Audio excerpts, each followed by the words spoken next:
안녕하세요. 세브란스 병원 신경과 주민경입니다.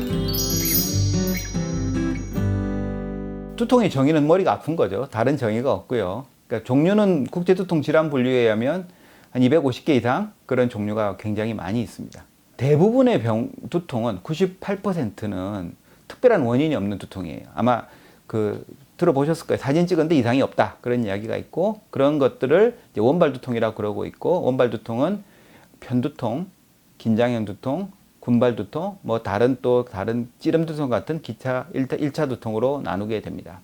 근데 그러한 것들은 증상을 가지고 진단을 하게 돼요. 편통이 있는 경우에 크게 이제 4가지로 이제 조합이 하게 되는데, 첫 번째는 5번 이상 있어야 된다. 유사한 것이. 두 번째로는 4에서 72시간 동안 지속돼야 된다. 그 다음에 한쪽 머리가 아프다, 욱신거린다, 박동, 심장이 뛰듯이 박동성이 있다. 참을만 하거나 심한 중등도 또는 심한 강도의 통증, 그 다음에 두통이 있을 때 움직이면 더 머리가 아픈 수가 있거든요. 그 4가지 중에 2가지 이상이 맞으면 두통 특성이라고 이야기를 해요. 또 편통의 특징적인 게 동반 증상이라는 게 있어요.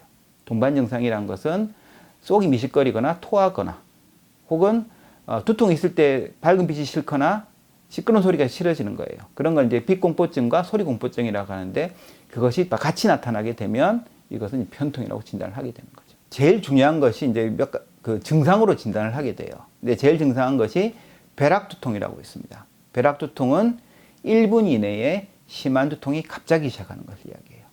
근데 앞서 말씀드렸다시피 병원에 온 환자의 98%는 정상인데, 이 경우에서는 한 20%가 생명을 위협할 수 있는 다른 조건이 되는 거죠. 그러니까 위험해서 빨리 병원에 오셔야 돼요. 그 다음에 50세 이후에 새로 생긴 두통. 병원에 오는 환자의 대부분을 차지하는 원발 두통은 50세 이후에 새로 생기는 경우가 거의 없게 돼요.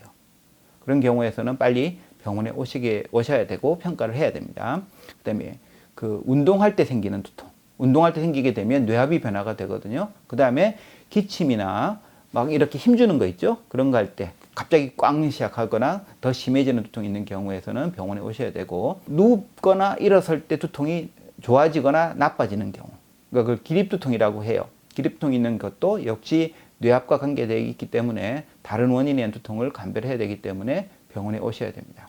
오래된 병은 사실은 죽을 병이 아니에요. 환자들이 오래돼서 아팠는데 큰 변화가 없다. 그건 사실은 대부분의 경우에 큰 문제는 없어요. 그리고 앞서 말씀드렸다시피 여러 가지 위험한 소위 말하는 빨간 깃발 사인, 위험한 사인, 그런 경우에 빨리 오셔야 되고, 특히 최근에 생긴 두통, 최근에 전과 다르게 생긴 두통, 다양한 신경학적 증상이라든지 그런 게 나타나는 경우에서는 빨리 오셔서 가지고 평가를 받아보셔야 돼요. 대부분의 경우에서는 그것도 위험 정도가 높지만은, 또 두통이라는 게 뭐가 문제냐면 있으면 생명을 위협하거나 심각한 경우가 있거든요. 그렇기 때문에 병원에 오셔야 돼요.